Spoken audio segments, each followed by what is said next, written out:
Hi crafters, it's Hannah here from HanCraftedCards.com. In today's video I'm going to be showing you how I made this storage box for my big shop platforms and cutting mats. What I'm actually going to show you is literally from start to finish me working out how big I need to make the box, cutting the chipboard and then putting it together and decorating it.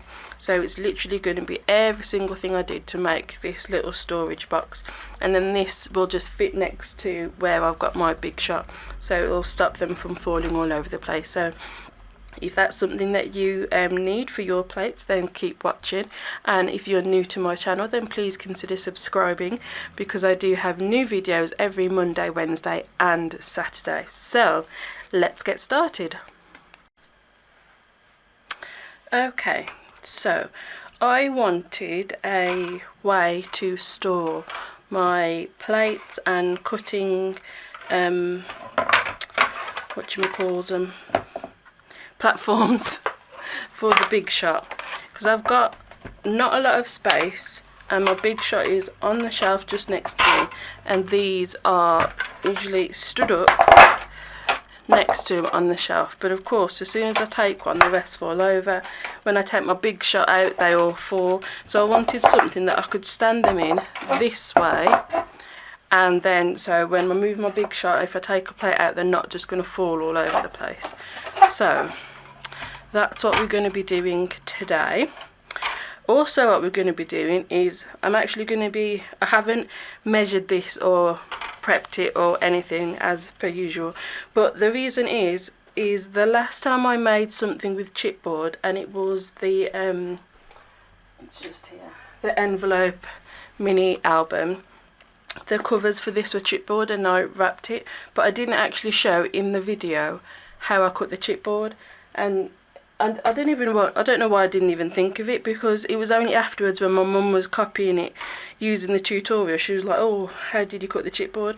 So that's why I'm going to cut it with you, so you're going to see all of it and how I measure it up, and hopefully by the end of it we'll have just a little, I'm just thinking in my head, just a little rectangular box that these can stand in.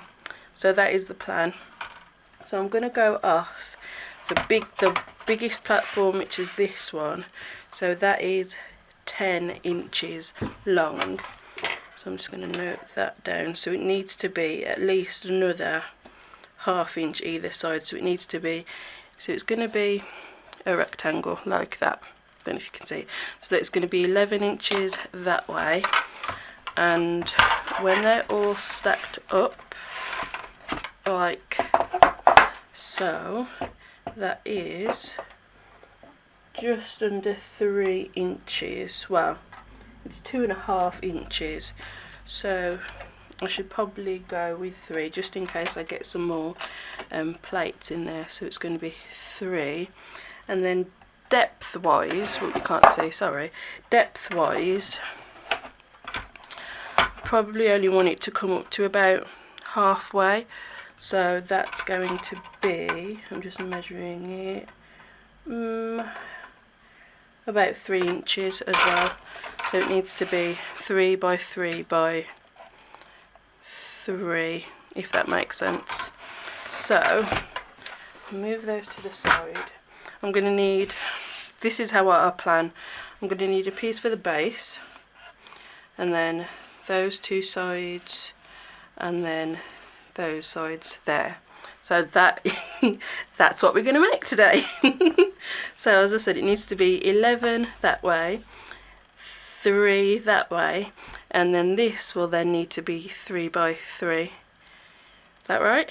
I think so. That's going to be 11, that's going to be 3. Yeah, so that's going to be 3 by 3. So I need 2 pieces that are 3 by 3 and 3 pieces that are 11 by 3, I think. So let's bring in some chipboard. This is black chipboard. This is the same pack of chipboard that I've been using for quite a few videos now, so this stuff does actually go quite a long way. So what I'll need to do is think 3 by 11. So if I mark, okay, this is where having a T-square ruler would be good. You know, let me zoom out a bit. Oh, it's so, the lighting's gone a bit weird because it's so sunny. The lighting's a bit dodgy. So I hope that you can see. So this is just a 12 by 12 piece. So I'm just going to mark at 11. So that bit will get chopped off. So 3, 6, 9. So if I just mark the 11-inch there.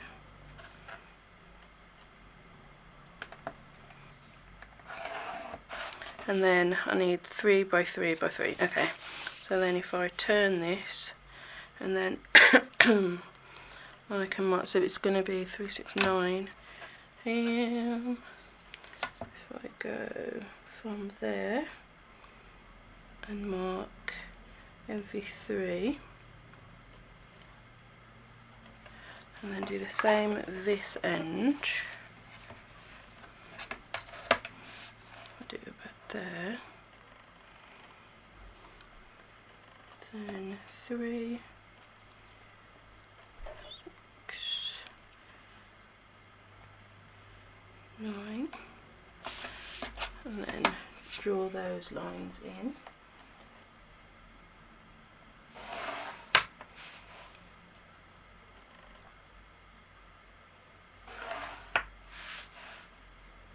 Then there. And this bit should be 3 inches as well, which it is. So then I just need the 2 pieces 3 by 3. I hope this is making sense and you're kind of getting where I'm going with this. I think when it's all cut it'll be a bit clearer, I hope. And hopefully it'll fit. Okay, so now I've marked it up. Oh yeah, you can see it. It's so weird because the sun is brighter now. It comes right in this window that's there. So I'm struggling to figure out how to work my lighting so you can still see, but I think you can just. So cutting, obviously, straight edge with a metal edge ruler. This is the Tim Holtz ruler. This, I do really like this ruler, but I need a new one because the numbers have started to rub off. I have had this 14, about 4 years, so I suppose that's not too bad for that long, and I do use it quite regularly. So some of the markings are gone and it's a bit difficult for me to see, but I do like that it's got the metal edge there, and then it's got the little pokey holes, so if you wanted to do faux stitching then you could. And then this is just a X-cut craft knife, and I'm actually going to move this paper because it'll just cut through and that'd just be a bit of a waste. So, and that's my phone going off, bear with. Okay, I'm back. So I'm just going to cut off this 11-inch bit first, and I'm just lining up the pencil line with the edge of the ruler. I'll zoom you in a smidge. There you go, so you can see my line here. And when you're cutting chipboard, don't try and cut through all of it in one go, because chances are you're going to slip, stab yourself, and that's not fun, and I've done that. So just almost, I'm barely putting any weight on the knife. You're just going to almost score it, and that way you've got more control over the knife. And yes, you'll have to do a couple of passes with the knife, but you're less likely to hurt yourself, and that at the end of the day is, you know, quite important. We don't want any sliced fingers or anything. So again, I'm just lining up my pencil line with my ruler and just taking my time and scoring it. and it doesn't actually take that long to cut through because it's not that thick, and you can sort of feel when you're getting through. There we go. So I'm just going to carry on and do the rest. So just lining up with that pencil line.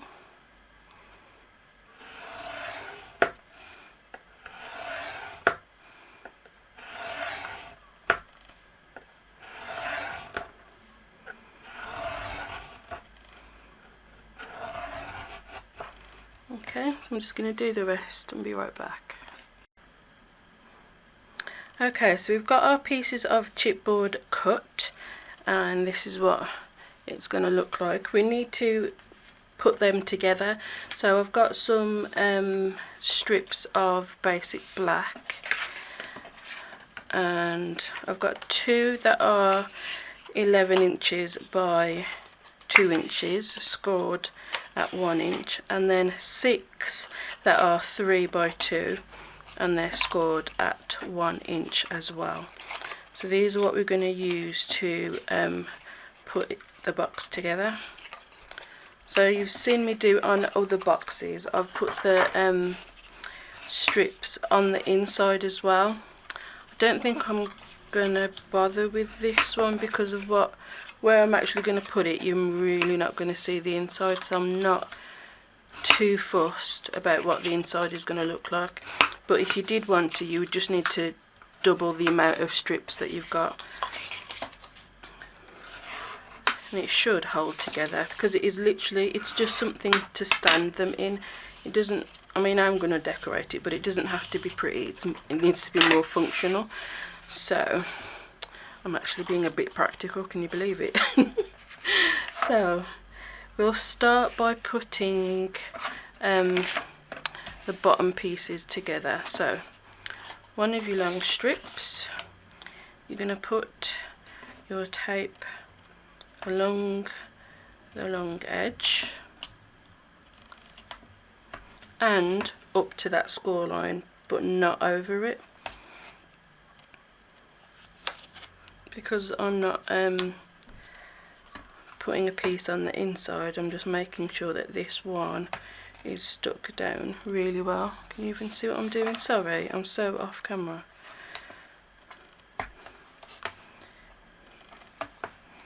So this is just 1/4 inch tape. If you've got wider tape, then you can use that.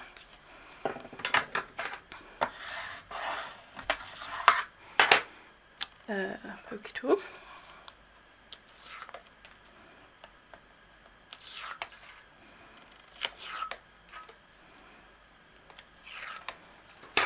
Okay. You're going to take your first piece and you're going to line it up to that score line, but again not over it.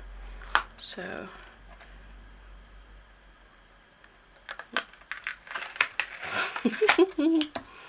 oh dear. If I turn like that, make sure you can see as well. So I'm going up to the line, but not over it. Yeah, and then same here. Actually, what I'm going to do, this is going to stand, so I'm going to place it like so, so it's in the right position already.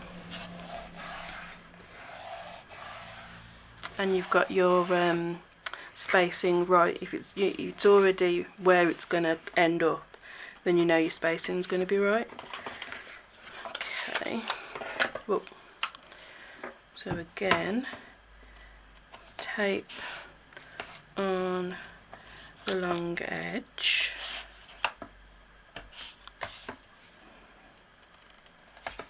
and then up to that score line.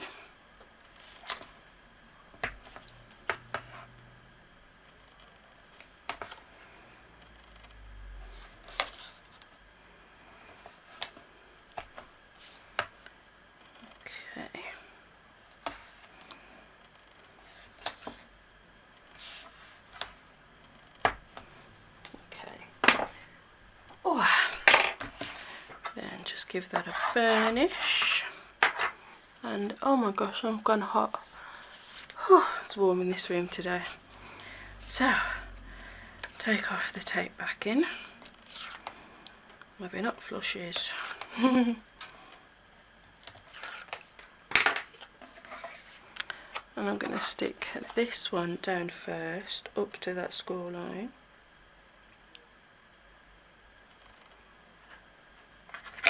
Well,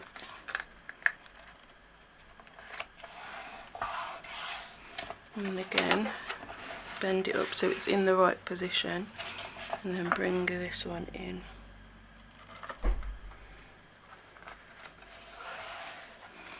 So those two will be in the right position already. Your spacing's going to be right.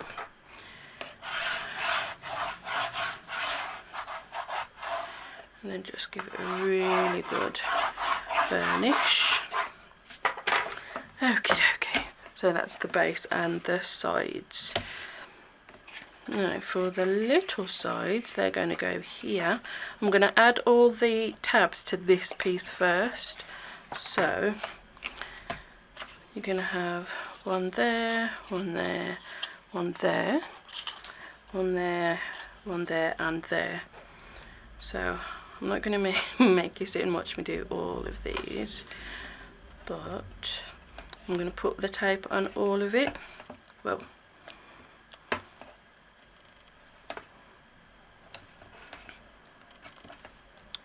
just the same as we did with the long piece, up to the score lines and then on the edge.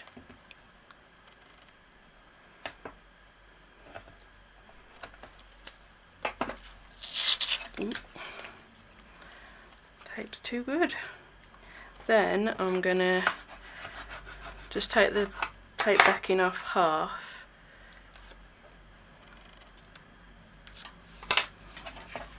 and stick that up to that score line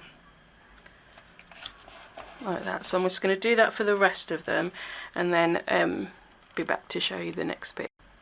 Okay, so I've done that for those two pieces. Next I'm just going to bring this back in, and then that's going to go up, and is it going to go in or is it going to go, let me just think a second.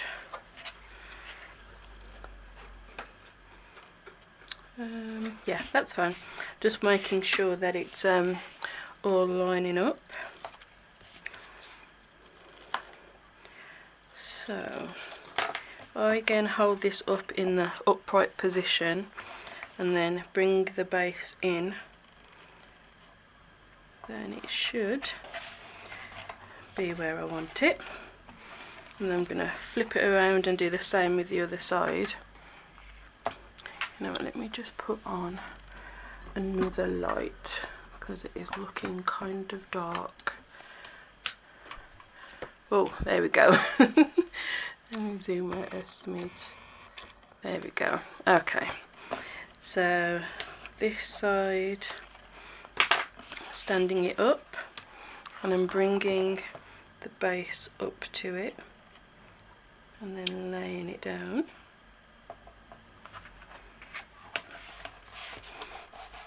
There we go. And again, burnish, burnish, burnish. Okay, so for the side, you're just going to bring it up, bring this piece up, and your side pieces are going to kind of, these side pieces are going to sit on the outside of this. So when you bring it up, let me try and see if you can see it. This one is going over it that way. Don't know if you can make out what I'm saying, and not that way. So it's going that way. I hope that makes sense. So I'm going to take off the two side pieces, bring it up, and then just wrap that around.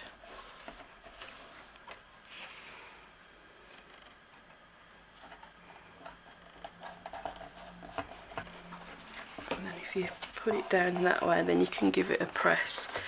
Make sure it's really nice and stuck. And then the same thing for this side. So it's, like I said, it's not meant to be a pretty box, but it's functional. This is something that I needed. So, I mean, it's still gonna look nice, hopefully, but I'm more worried about it actually holding what I needed it to hold. So, just press that down. So that is our little tray. I'm just going to trim off that little bit that's overhanging. There we go. Okay, so all I'm going to do is just put some designer series paper on here. This is from the Blooms and Bliss paper stack. So with that paper stack, half of it is kind of pinky sweet sugar plum colours, and then the other half are these colours, the blues and the mint macaron. So, and this room is, it's called the blue room. Not because it's sad, but because the walls are blue. So I thought this paper would work. I'm just going to use, this is not going to want to come out now, some Tombow. Oh, come on. Ah, let me just go and grab another one. There we go, there's one there. Oh, I tell ya, they have a mind of their own, these glues. Seriously? I know there's some in there, I can feel it.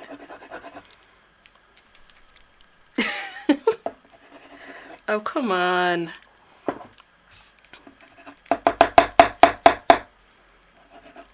Oh. There's one more over here. This is just sad. Come on. There we go, yay. One decided to play. My word. I'll tell you, they've got a mind of their own. They decide when they want to flow and when they don't. That sounded weird, but whatever.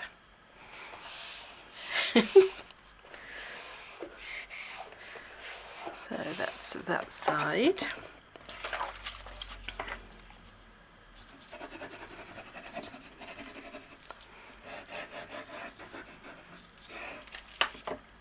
So this is just cut at 10 3/4 by 2 3/4, and the measurements will be in the description, so don't forget to check. And if you want to see more pictures of these, I do always put them up on my Instagram, so yeah, if I put it up that way you can see. So there's always loads of pictures of everything that I make, and there's links for that in the description as well.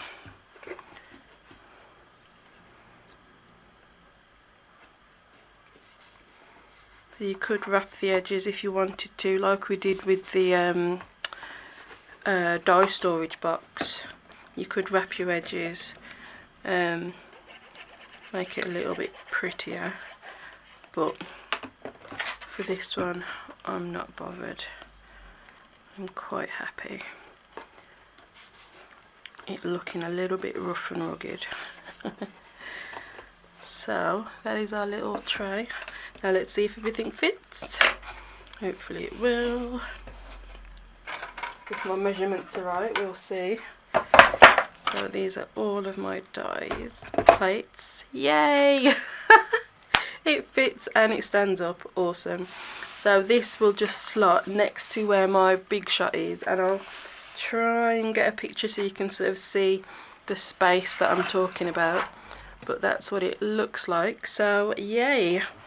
I made a storage box for my plate. So I've got the precision base plate, the thin die adapter, and the ordinary big shot platform, the magnetic plate, and I've got 4 thingamybobs. These, oh my goodness, what are they called? Anyway, you know what they are. 4 of those in there, and these are quite bent, so if they were actually straight I could get even more in there. So yeah, as I said, all the measurements will be in the description.